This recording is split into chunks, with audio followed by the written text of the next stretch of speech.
आज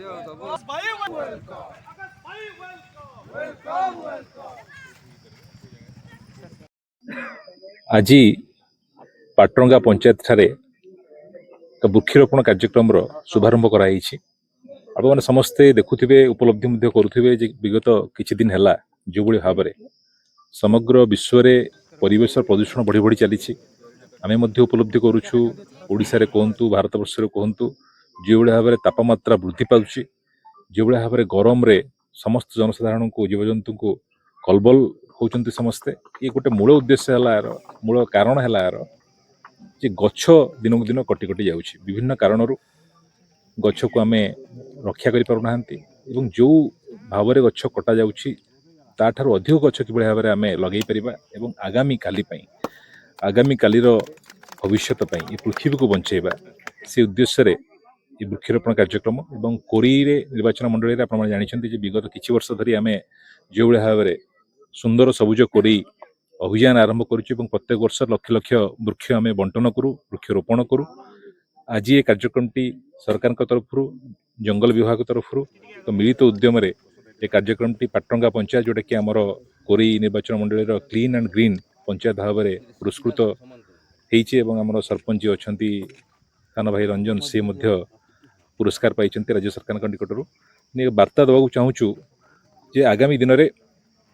कोरी निर्वाचन मंडली को एक आदर्श निर्वाचन मंडली भाव में गढ़ी तोलिया हेले केवल डेवलपमेंट वर्क नुहे डेवलपमेंटल वर्क आम अनेक करूँ एक सुंदर एवं सबुज एवं परिवेश को अनुकूल एक निर्वाचन मंडली भाव में गढ़ी तोलिया आम समस्ते संकल्प नहीं आज से अनुक्रम ये वृक्षरोपण कार्यक्रम आरंभ होती आगामी दिन में ए वर्ष आहरी व्यापक करा सरकारी स्तर में एवं व्यक्तिगत भाव में आमर जो सबुज कोरी मिशन चली सुंदर सबुज कोरी मिशन चली आहरी आम आपको व्यापक करूँ एवं आगामी दिन में आगामी 10 वर्ष मध्य समग्र कोरी को एक समग्र ओडिशा रे मु कहिबी सबुठारु सबुज एवं सुंदर एवं परिवेश अनुकूल निर्वाचन मंडली गढ़ी संकल्प आम नौ Dharmendra Pradhan range officer Jajpur road रे आज विश्व परिवेश दिवस अवसर रे हमर जाजपुर रोड वनांचल तरफ आम एक वृक्षरोपण कार्यक्रम आमर पाटरंगा पंचायत रे पंचायत ऑफिस पछपार्श्व थिबा पड़िया रे आम वृक्षरोपण कार्यक्रम कर आमर मुख्य अतिथि रूपे सम्माननीय विधायक महोदय श्रीयुक्त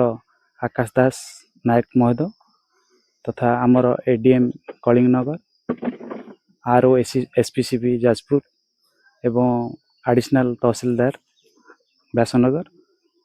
अंशग्रहण करते ये कार्यक्रम आम प्राय 40 रु ऊर्ध्व वृक्षरोपण करिछु एवं आमर यही चलित वर्ष आमर जाजपुर रोड वनांचल तरफ प्राय 25 रु 30 हजार गछ लगार कार्यक्रम रही यही विश्व परिवेश दिवस रे आम जाजपुर रोड वनांचल तरफ समग्र जाजपुर रोड कि जाजपुर समस्त आदिवासी तथा विश्ववासी को आम यही वार्ता देवाई चाहूँ कि धीरे धीरे आमर परिवेशर मान क्षय हो चलती एवं विश्वर परिवेशर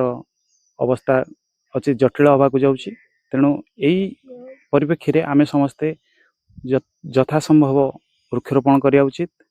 प्लास्टिक रो जेते कम व्यवहार हो पार से प्रति ध्यान देवा उचित